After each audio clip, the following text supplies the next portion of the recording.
ओम अज्ञानतिमिरान्धस्य। ये ఫ్యాన్ బంద్ किया क्या है? ఏం చేస్తున్నారు? ఈ రెండేండి ఆల్ హెడ్లెస్. ఈ మూడేండి 1 2 3. ఓం అజ్ఞానతిమిరాంధస్య జ్ఞానాంజనశలాకయ చక్షురున్మిళితం येन తస్మై శ్రీ గురవే నమః. శ్రీ చైతన్య మనోభీష్టం స్థాపితం येन భూతలే స్వయం రూప కదా మయం దదాతి స్వపదాంతకం. అందరూ చెప్పండి. జయ శ్రీకృష్ణ చైతన్య ప్రభు నిత్యానంద శ్రీ అద్వైత గదాధార శ్రీవాసాది గౌరభక్తవృంద. హరే కృష్ణ కృష్ణ కృష్ణ హరే హరే హరే రామ రామ రామ హరే హరే.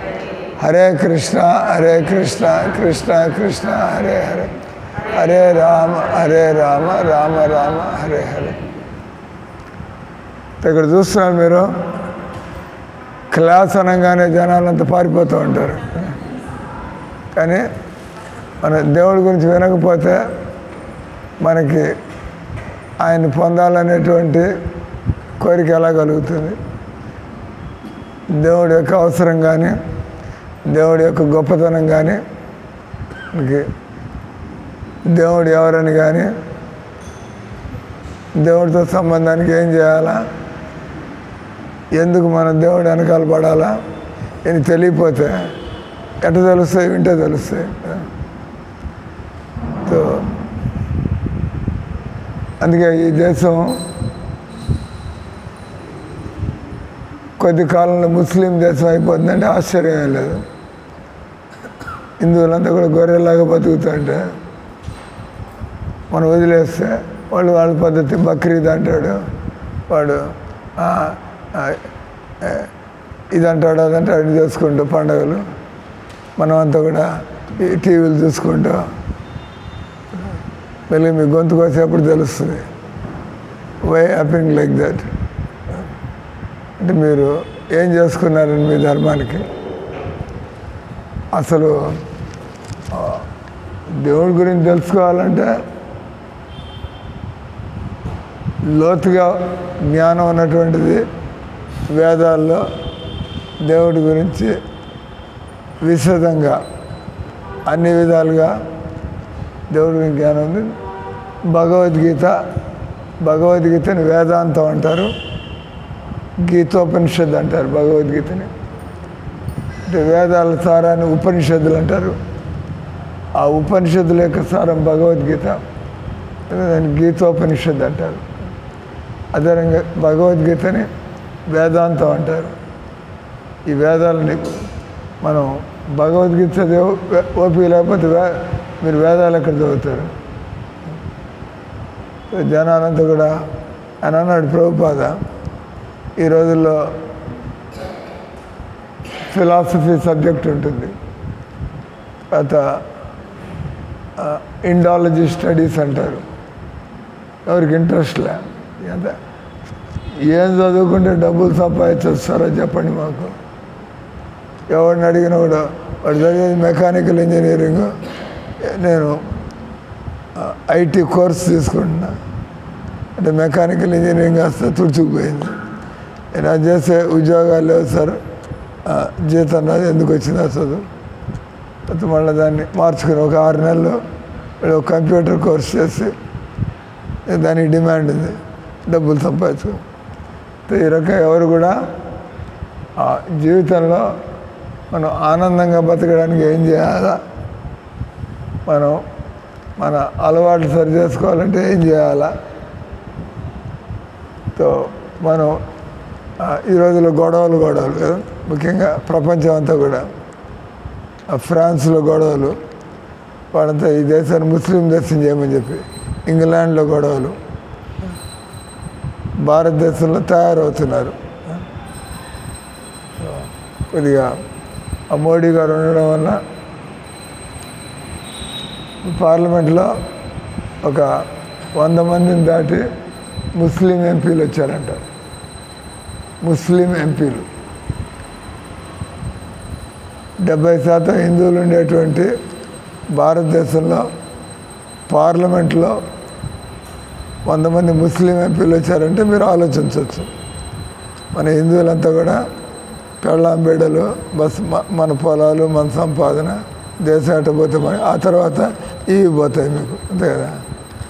దేశం వాళ్ళ చేతుల్లోకి వెళ్తే మిమ్మల్ని బతకనిస్తారా ఏంది? మనం అంత ఏరియాలాగా ఏదో మనం ఇక మన కుటుంబం అనుకుంటున్నాం. ముందు దేశం క్షేమంగా ఉంటే ఆ తర్వాత మీరు బతకడం.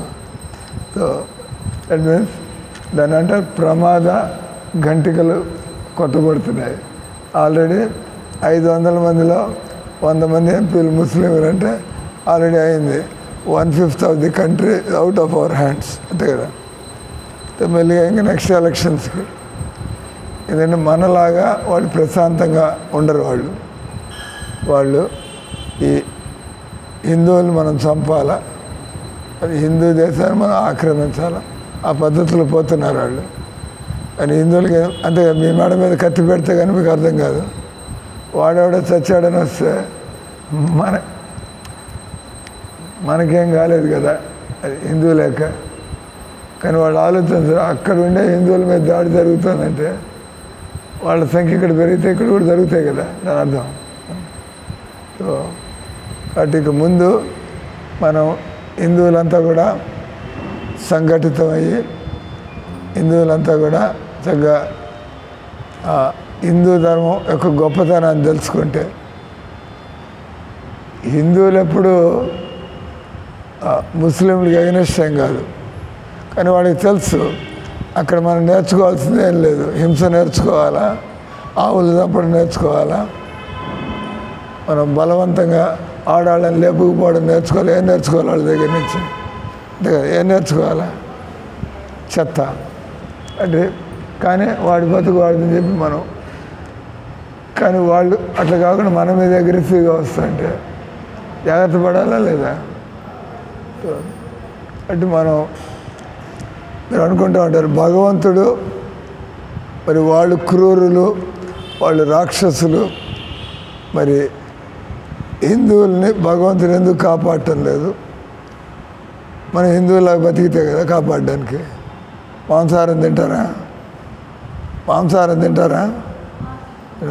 పెద్ద బొట్టు పెట్టుకొని బయటికి హిందువులాగా కనిపించినా కూడా రాక్షసి, మాంసం తింటాం కాబట్టి తెలియదు. హిందువులు ఎట్ట బతకాలో మనకి తెలియదు. మగవాళ్ళు అయితే సాగరాలు తాగడం, సిగరెట్లు తాగడం, సినిమాలు చూసుకుంటూ కూర్చోవడం, బతుకులు ఎట్లంటే మనం చేసేది ఏం లేదు. ఇక్కడ ఏది చేసినా కూడా ఆనందం కోసం చేస్తున్నారు, అంతే కదా. మీరు మాంసం తింటారంటే ఏదో మీ అభిప్రాయం. మాంసం తింటే ఇంకా క్యాన్సర్ రోగం కూడా వస్తుంది. ఆరోగ్యం బాగుపడితే మాంసం తింటే ఆరోగ్యం బాగుపడేటట్టు కృష్ణుడు భగవద్గీతలో చెప్పిండేవాడు. దేవుడి కంటే డాక్టర్లకు ఎక్కువ తెలుసా అయింది? దేవుడి కంటే మనల్ని పుట్టించినటువంటి ఈ సృష్టించినటువంటి దేవుడి కంటే డాక్టర్లకు ఎక్కువ తెలుసు. అవి మీ తెలివితేటలే. ఆరోగ్యంగా ఉండాలంటే మానవ శరీరం ఆ టాపిక్ ఎత్తింది కాబట్టి ఒక పెద్ద స్టడీ చేశారు. ఈ మానవ శరీరం మాంసం తినేటువంటి జంతువులకి అలాగుందా? మానవ శరీరం గడ్డి తినేటువంటి జంతువులు అంటే శరీరం ఉంది. అటు పుల్లు, సింహాలు ఉన్నాయి, తోడేళ్ళు, నక్కలు. 50 రూపాయలు కట్టమనండి.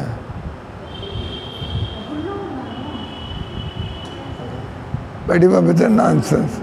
బయటికి పంపనండి.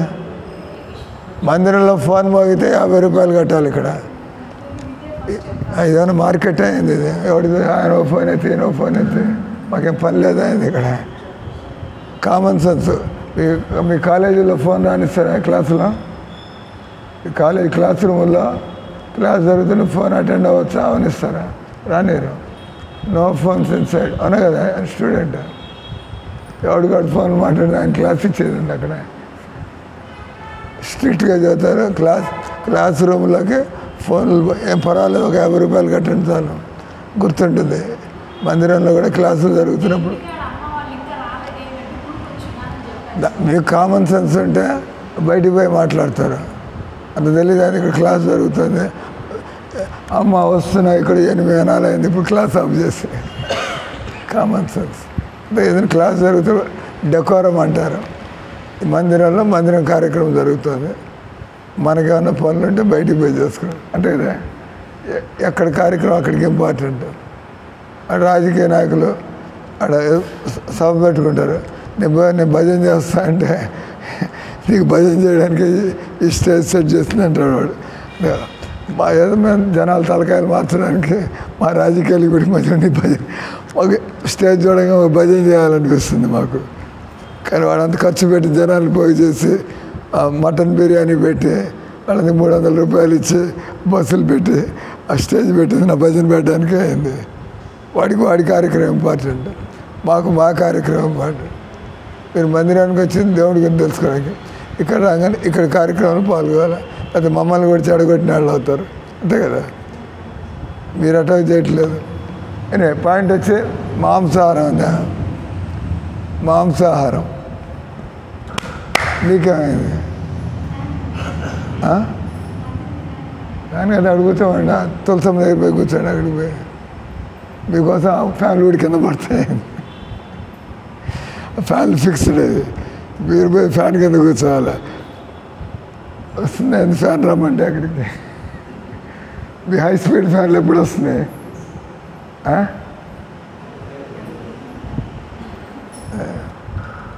మీకోసం హై స్పీడ్ ఫ్యాన్ అంట, మీ జుట్టు అంతా ఎగిరిపోయేటి.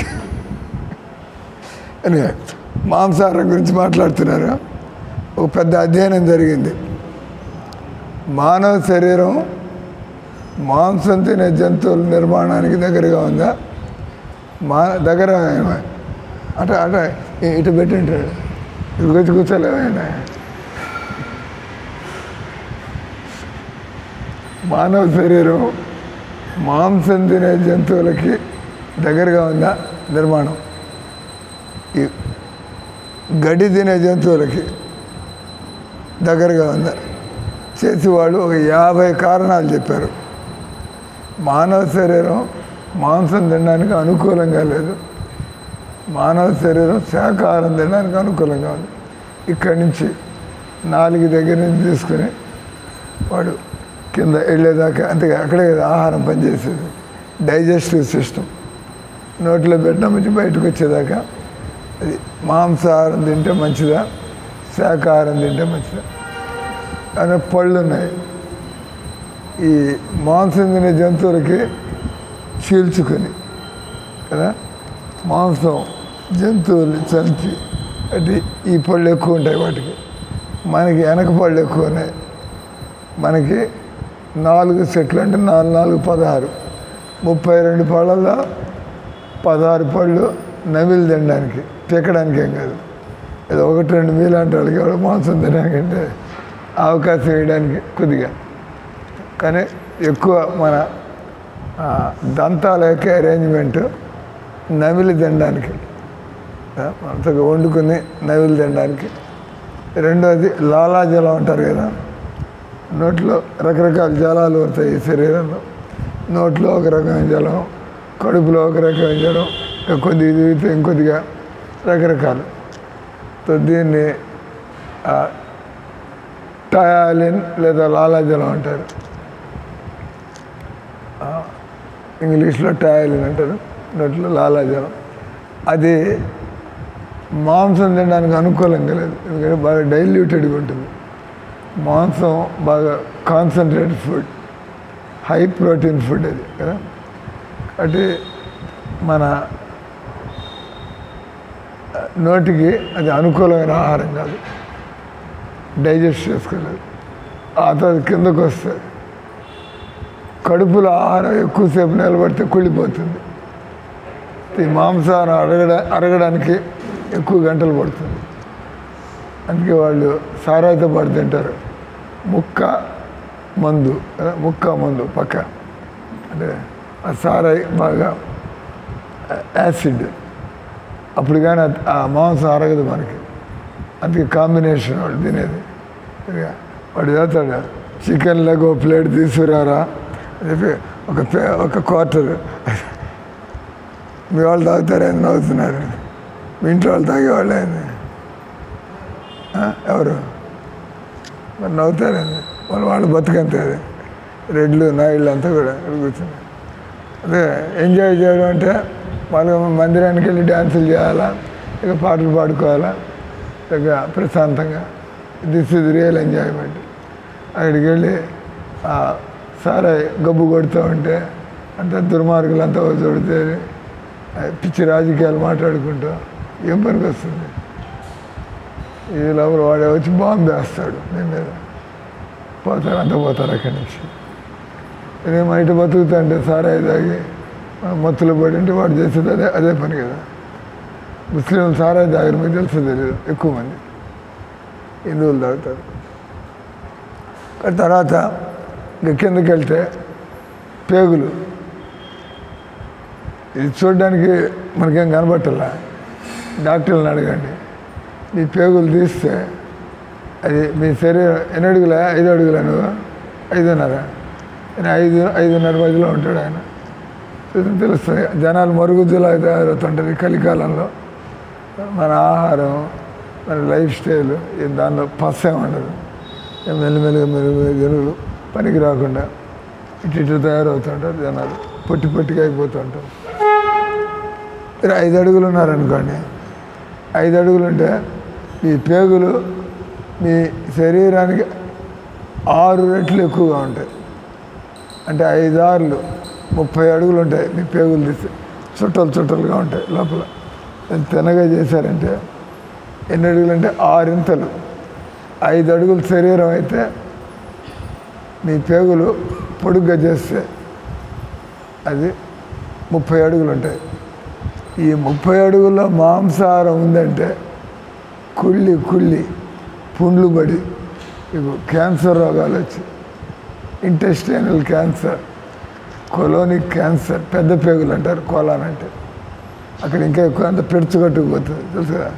ఇక్కడికి ఎవరికైనా మలబద్ధకం ఉంటే తెలుస్తుంది, చూస్తూ ఉంటారు ముక్కి రాక, అక్కడ అంతా కూడా టైట్ అయిపోతుంది అక్కడ కదా. సో అంటే అప్పుడు ఎక్కువ నిలబడిపోతుంది అక్కడ మూమెంట్. ఈ విధంగా అన్నీ స్టడీ చేసి వాళ్ళు అన్నది మానవ శరీరం శాకాహారం తినవాళ్ళు తినదరుగుతుంది, ఆరోగ్యంగా ఉంటారు, దీర్ఘకాలం బతుకుతారు. ఎందుకంటే అనుకూలమైన ఆహారం తింటున్నారు కాబట్టి. మనం చెప్పుకుంటే మనం హిందువుల గురించి చెబుతున్నాం. మామూలుగా ఇంతకుముందు అంతా కూడా ప్రపంచం అంతా వచ్చి హిందువుల దగ్గర నేర్చుకోవడానికి చైనా నుంచి యాత్రికులు, దూరం నుంచి పెర్షియా నుంచి యాత్రికులు వచ్చి ఈ భారతీయుల దగ్గర నుంచి నేర్చుకోవడానికి. అంటే అంత విజ్ఞానం ఉండేది ఇక్కడ. సో ముస్లింలు అంతా తగలబెట్టేస్తారు ఆ నలంద యూనివర్సిటీ. 4 నెలలు ఆ నలంద యూనివర్సిటీ లైబ్రరీని తగలబెడితే ఆ పుస్తకాలన్నీ తగలబడడానికి 4 నెలలు పట్టిందంటే. ఎన్ని పుస్తకాలు మీరు చూసుకోండి, మండుతూనే ఉంది. ఎందుకంటే మన వేదాల్లో లేనటువంటి జ్ఞానం లేదు, అంతా ఆల్రెడీ ఉంది. అందుకే మన హిందువులు ఎక్కువ ఈ రీసెర్చ్లు పరిశోధనలు అవసరం లేదు. తెలుసు, మీలాంటి అమాయకులు అప్పుడే పడిచి అడుగుతూ ఉంటారు, సార్ మా చేయి చూసి మా భవిష్యత్తు చెప్పగలరా అని. భవిష్యత్తులో ముసలితనం ఉంది, రోగం ఉంది, చావు ఉంది. అంటే భవిష్యత్తు అంటే ఏంది? ఇప్పటికంటే ఘోరంగా తయారు కాబోతుంది మీ బతుకు. ఇప్పుడంటే కొద్దిగా వయసులో ఉన్నారు, అదేండి నడవలేదు, కూర్చోలేదు. That is life. భవిష్యత్తు ఏంది ఇక్కడ? ఈ భవిష్యత్తు అంధకార బంధురంగా ఉంది. అది హిందువులకు తెలుసుకోవాలి.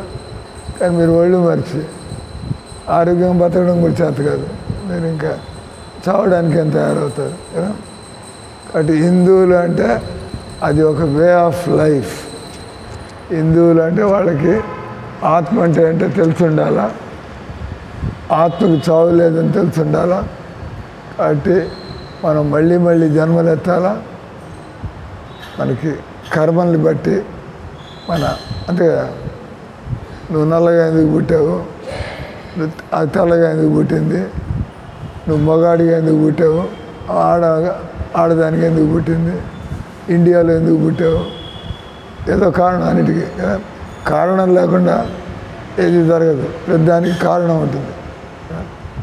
అదే సైన్స్ అంటే ఏంది, వెనకాల కారణం ఏంటి, వానలు ఎలా కురుస్తాయి రీసెర్చ్, సూర్యుడు ఇంత ఎనర్జీ ఎలా ఇస్తున్నాడు, ఎలా మామూలుగా అదే కరెంటు కోత వస్తుంది ఇప్పుడు, కరెంటు కోత.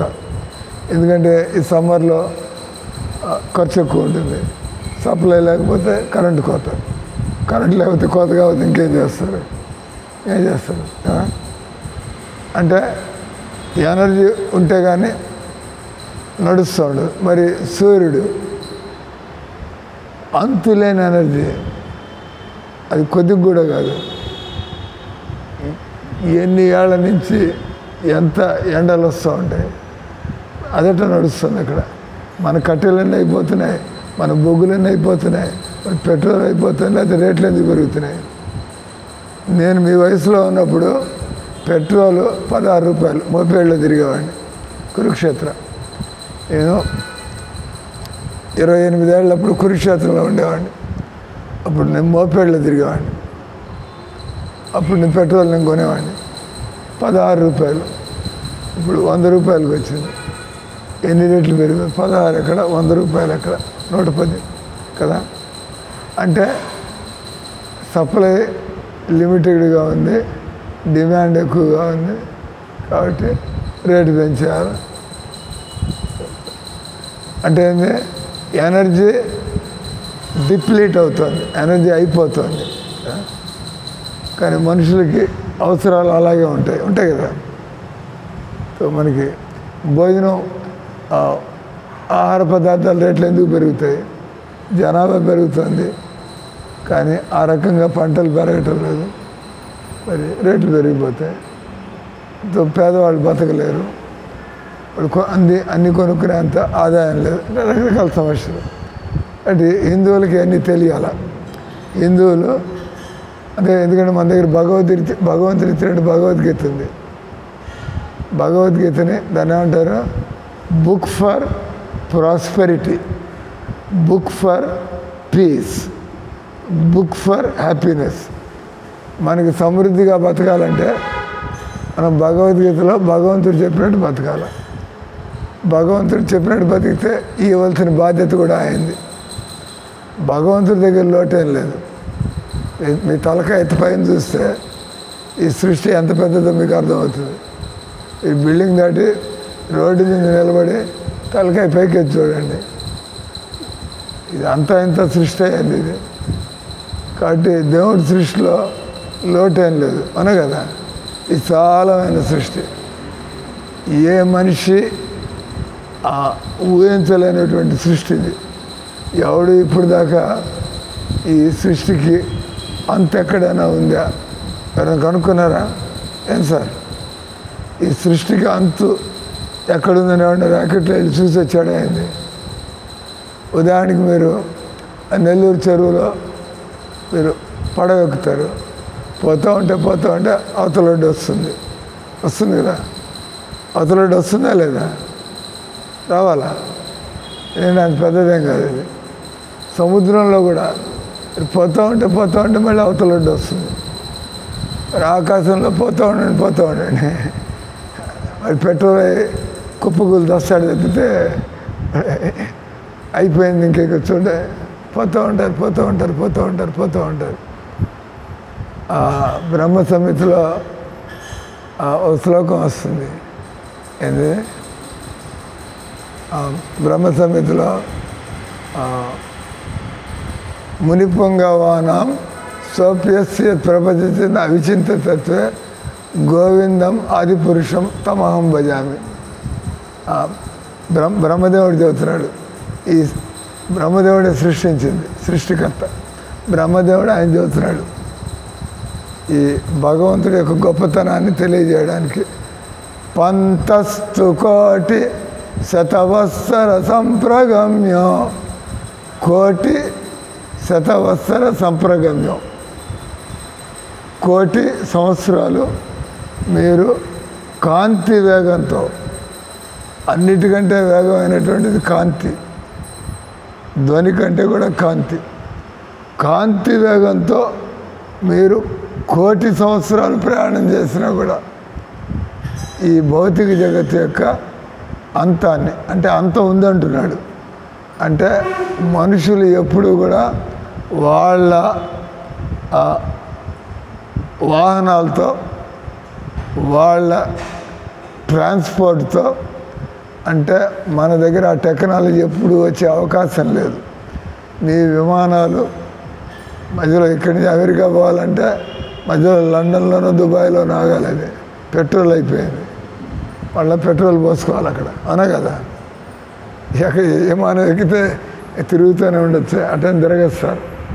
మీరు కారులో పోతుంటే మధ్యలో పెట్రోల్ స్టేషన్లు ఎందుకు ఉంటాయి, అయిపోతే పోయించుకోవడానికి, అంతే కదా.